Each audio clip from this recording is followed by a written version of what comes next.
Hello everyone, this is Silent, and here's another episode of Jade Empire. In this video, we are going to be taking care of the last ghost quest, A Vengeful Ghost, for Gravedigger Shen, among other things. I mean, some guy comes up and thanks us, and I exchange items with the blacksmith guy, who you never see. I don't know what that's about. Maybe he's like a burn victim or something, horribly disfigured or some shit. Ah, it's you. I wanted the chance to thank you again for what you have done for my daughter. She can live a full and healthy life now, one a father can be proud of. I thank you once more. I hope the heavens look kindly on you and give you a fate to be proud of. Yeah, well, I'd be lucky if I end up alive at the end of this adventure with all the shit that's gone down already. Hello again. What can I do for you today? Here you go. There's quite a lot, so take your time. Now that I think of it, shouldn't I be selling all this stuff to Zinbu instead of random merchants? Because I sort of screwed him over, and it's sort of my job now to sell stuff to him. I don't know. New technique. Yeah. Alright, so let's go talk to this wife of the dead ghost guy, get her side of the story, and see if she really did try and kill him. I mean, I don't know, man. Why would the governor want to accuse you of doing this, Song Tao? Probably because your name's Song Tao, motherfucker. Yes. Is there something I can do for you? Yes. Yes, I am. How do you know my name? Have we met? Have I ever been in an acting class in my life? My husband? My husband is dead. He has visited you and asked you to kill me? Mm-hmm. And he still wants me dead. It breaks my heart to hear it. Even though he may never believe me, I know that he died only by accident, and I mourn him still. Not a day goes by that I do not feel the pain of his passing. Yeah, I sort of figured that she was innocent to a certain degree. It should never have happened. I was preparing dinner for him as I normally did, but it burned, so I went and bought some food already prepared. It was the salmon. I knew it smelled odd when I bought it, but the price was right and I needed it in a hurry, and I'm so ashamed. Good price over someone's life, yeah, it makes sense. Should've just went with some McDonald's. Yes, it is. No matter what you say, I will live the rest of my life with this guilt. But what pains me more is that his spirit cannot rest. I have tried to visit his grave, but his madness knows no bounds. He seeks to drive me away at all costs. I think he might even try to kill me. You think? He sent me, a highly trained warrior, to kill you. You don't think he'd take matters into his own hands if he needed to? He never listens to me. He doesn't give me a chance, but maybe if you were there with me, could you be there with me? If you believe me, he might listen. Yes, if we went together, he might listen. Can we go now then, to see him? You're back to gloat over this victory of yours, Harpy? Causing my torment and death, is that satisfying to you?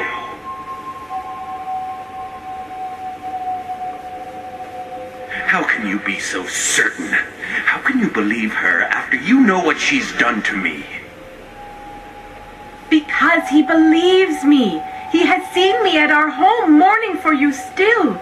Not a day has gone by where I didn't cry over your death. It almost makes me wish you'd have your wish, just so I could be with you again. Feng, you really do care. Then all this time, my cursing, it was wrong. Oh, I'm so happy. Wait, what was this about cursing? You're sleeping on the couch tonight, you fucker.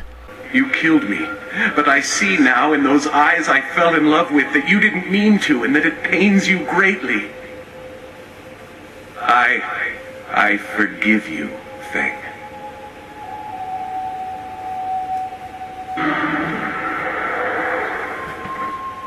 Thank you for what you have done, for both of us. In time, I hope I can repay you your kindness.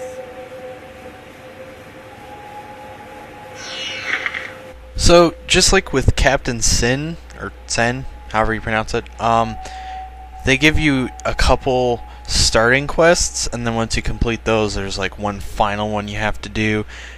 So we're going to go back to Gravedigger Shen, collect our reward, and then do the final ghost burial quest that we need to do. What about them? Good riddance. Hells, it was probably his old lady that offed him in the first place, and for good reason too, I bet. It's all just business to me, you understand. Here's the reward I promised you. You know, you've done a lot of good here in the necropolis. You've managed to clear out pretty much all of the really troublesome spirits here. One spirit didn't stay here at all, though. Took up his body and left. Moved in with his son, I heard, and the son isn't pleased. He even asked me for a refund. Now that was an expensive burial. I can't give refunds like that. It's bad for business, too, having my customers getting up and walking away. That's where you come in. I need you to go to the tanners in the city core and put his father back in his grave once and for all. It's Tanner Fong. There'll be an extra big reward for that one. Is there anything else you need right now? Well, you know where to find me. Alright, so, we can go out of Necropolis for a little bit, take care of the Tanner Fong quest, but that's for a later video.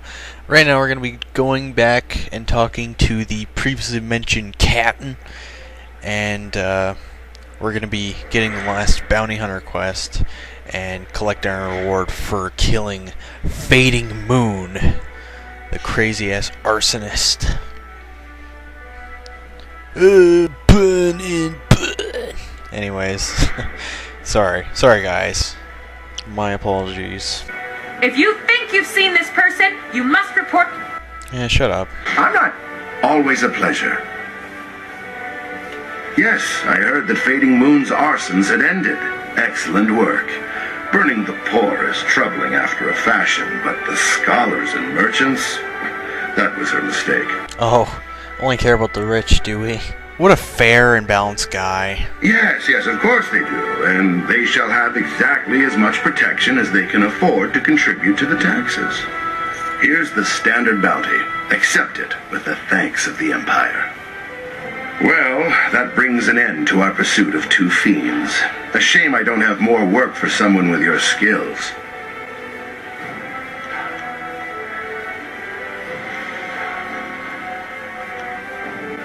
Of course.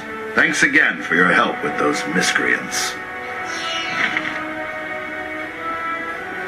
A great bounty hunter to have dealt with two cases in so little time. Your work is not done, though. Who the fuck are you? There is another in this city with a price on her head. A richer price than those two. Her name is Aishi the Mournful Blade, and you can find her at the Black Leopard School. Is that actually on her birth certificate, Aishi the Mournful Blade? She is accused of most crimes, and several had to be invented to account for her actions. She is a terror upon the face of the Empire. Murder, theft, and worse, yet never a smile or a hint of revelry in what she did. That is why she is known as Aishi the Mournful Blade. Thanks for sharing, random guy off the street. I wasn't aware it was Imperial City story time. I watched her walk into this city, and now I tell you, there's no mystery in this. When you reach her, you should ask her for her story. She has a most interesting tale to share. Well, if she's anything like any of the other characters, I'm sure all I need to do is walk up and make eye contact, and they'll share their life story, and even some trivial facts like, my favorite color's green! Isn't that cool? But yeah, Aishi the Mournful Blade quest and the Tanner Fong quest are up on the chopping block. Maybe not in the direct next video, but they are going to be top priority. I kind of find it funny that some crimes had to be invented just to accommodate what Aishi the Mournful Blade has done. I mean, I'm sure there's a long list of crimes already in the Jade Empire, but she must have had to get real creative to have crimes invented after her. I mean, like suffocating someone with a bullhorn foam finger jackhammer combination. Okay, I'm just rambling. Doesn't make any sense anyways. I hope you guys enjoyed the video, and I'll see you guys next time. Peace.